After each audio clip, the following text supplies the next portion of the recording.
Unemployment 26-year high, 9.5%. We know we're going to 10. Home prices continue to decline. I'm not going to get into all the nonsense. We're all familiar with where we're at. The question is, what do we do from here to create work? Listen to our vice president on ABC over the weekend acknowledging some of the Obama administration's mistakes up to this point. We and everyone else misread the economy. The figures we worked off of in January were the consensus figures of most of the blue chip indexes out there. And so the truth is there was a misreading of just how bad an economy we inherited. Inherited, not inherited, I don't care. Remember, they've inflated a parachute here with $14 trillion worth of taxpayer money being used at the Federal Reserve and the Treasury to maintain stability in the banks, a banking system whose integrity, in my opinion, was compromised by policies created by a lot of the folks that are currently operating it. But that's for a different day. This conversation, one that speaks to what we need to do to create actual jobs while we leave the banks in suspended animation on the back of the taxpayer. Eliot Spitzer, former governor of New York, former attorney general, a man who is a professional enforcer of the rules of capitalism. Professor Robert Shiller literally wrote the book on the rules of capitalism a few times over and has a number of ideas about how to, again, create systems for our economy that allow markets and private entrepreneurs and all the things that we all love to celebrate, innovation, creativity, to actually blossom, and a man who's in the business and very effective at it, I might add, at managing capital explicitly in this country on the expectation that there will be rules for capitalism, a man who wrote also a book on bubbles, specifically about Alan Greenspan's management of the cost of money through the 90s. I welcome all three of you into the conversation. The title of your piece, which I absolutely love, Green Shoots, red ink, black hole. What does that mean? Well, what it means, Dylan, is that about a month ago, before the most recent jobs data came out, everybody had this momentary euphoria. They thought banks are solvent, therefore the economy is coming back. And I said, wait a minute, we are going through a much more fundamental transformation. Beneath what you aptly described as the genuine insolvency of the banks, which have been resuscitated with $14 trillion of taxpayer dollars, we have seen the destruction of the wealth-generating part of our economy. We have seen month by month the destruction. And what is that part of the economy? That is the manufacturing base of our economy, where we have lost one-third of our jobs over the last couple of years. I think the data, we have now gone down to, I think, about 11.8 million manufacturing jobs from 18.4 million in 1999. 10 years, over a third of our manufacturing jobs. It's getting worse and worse. Then you overlay on top of that a trade deficit. Then you overlay on top of that a federal deficit, and then you overlay on top of that household median income have been stagnant for the last decade. You say, is there any wealth being generated? On top of the 467,000 jobs lost last month, and it's getting worse, recognize we need jobs to increase by 150,000 jobs per month, merely to stay even, because our population is growing. Sure. So we are seeing no job growth, and within manufacturing and the durable goods piece of manufacturing, worse and worse and worse. Yep. So we are seeing an implosion. You have financial services falling apart, manufacturing disappearing. Professor, how do we solve for some of this? And where do we even begin the process of solving for some of this? Well, the good side of it is that an economic crisis is also an opportunity to change our system and make it better. In my book, Subprime Solution, I thought we have to make capitalism work better. Yeah. We're not retreating from capitalism. That means we have to do fundamental infrastructure things, like improving the information infrastructure, improving the breadth and scope of our markets, and improving retail products that serve the people. Yeah, Bill, your sense of the Obama administration's getting this has been very limited. You've been very vocal in saying, listen, I don't know that Bernanke gets it really, or at least is not acting in a way that suggests he gets it, et cetera.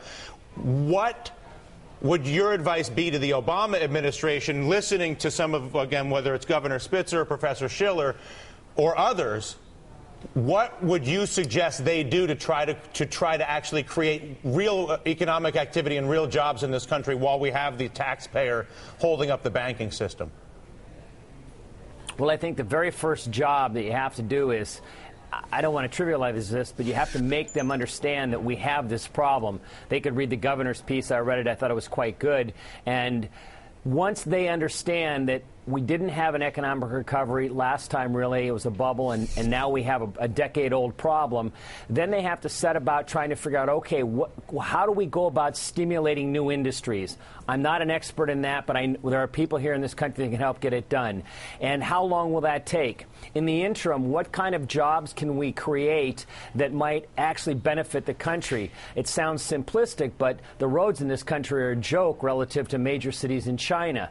Why should we have to drive on roads that have holes in them when everybody else, when there's so many people out of work? So there are some things that we can try to do in the short run to create jobs and help our lives. Since we're going to spend this money, let's spend it on ourselves. And then we have to create industries that'll work in the longer term. Perhaps we even need tax incentives. The governor can speak to that. I don't know. He's got a string of ideas. Go ahead, Governor. Well, look, I think we certainly do need tax incentives, but the question is, are we using the money we've spent wisely? We've spent $250 billion pouring money back into AIG and General Motors, rebuilding old edifices, old companies. Take that money and say to the auto sector, we don't care what nameplate you have. I don't care if it is Honda built in Tennessee or General Motors in Michigan. Give us a domestically produced car, because we want the jobs here, that is going to be electric powered based on new battery technology. Here's the prize. We will buy the cars from you. Get us a prototype within 9 months or a year, whatever it may take, and get it made here. But I don't want to rebuild and pour money into an old shell of a company that's bankrupt. What's the barrier to that? In other words, we sit around here and we look at all the cars from around the world, and we look at our cars and all the. Why do we not have that car yet? I'll give you a real life example. When AIG was going belly up, a few guys got into a room and nobody has yet put them under oath and said what happened in that room. Suddenly $80 billion went from AIG back to the same counterparties on a Sunday night. Nobody has asked why. Why did Goldman Sachs get $12.9 billion? Where is their money going? Their money is going now overseas to foreign investments. That's taxpayer money. Now, I'm not saying this to become some sort of rah. Only we believe in trade. And the professor's right. We believe in capitalism. We believe in trade. But you've got to build things here that we can sell and produce that will be of value. And why that money went without a question being asked, instead of saying to the auto sector, build us a better car, we'll buy it, is mystifying to me. These are the sorts of decisions we saw over the weekend in articles I've been reading. The Chinese government is ahead of us in terms of battery technology, solar power, and wind technology. Those are the areas where we have got to be pouring money. Everybody loves the lunar example. John F. Kennedy, President Kennedy said, we will go to the moon. We have got to be the first in the world in every one of those technologies, pour money, huge sums of money into those sectors, and say to AIG and Goldman Sachs, you're on your own.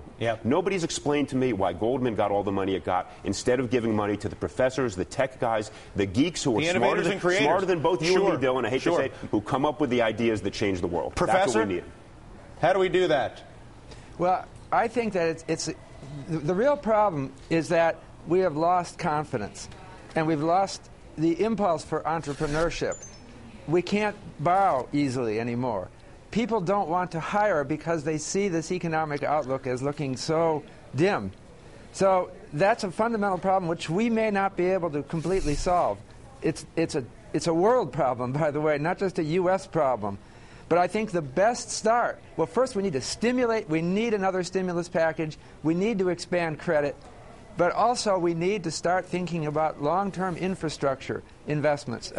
Economic infrastructure that lets people know that we are a capitalist economy moving forward. And I think that will help bring a confidence back. Professor, with all due, can I just disagree with one small piece of what you said? I think there's an optimism out there. There are a lot of people who want to borrow, but the banks aren't lending to them. I wrote a little story about a small businessman who was cut off by a major bank. Why? Because their money is unfortunately being put into huge pools that are going overseas. He wanted to expand his business here. I'm not a venture capitalist. The venture capitalists I'm talking to are saying they're getting lots of small businesses coming to them. Are the ideas good or bad? I don't know. I'm not competent to determine. But there is a desire and a thirst and a creativity. We've got to give it the capital so the ideas that are here do not flow overseas. Professor, Governor, Bill, a pleasure. We'll bring you all back sooner rather than later. I think we may have our first new segment on the show.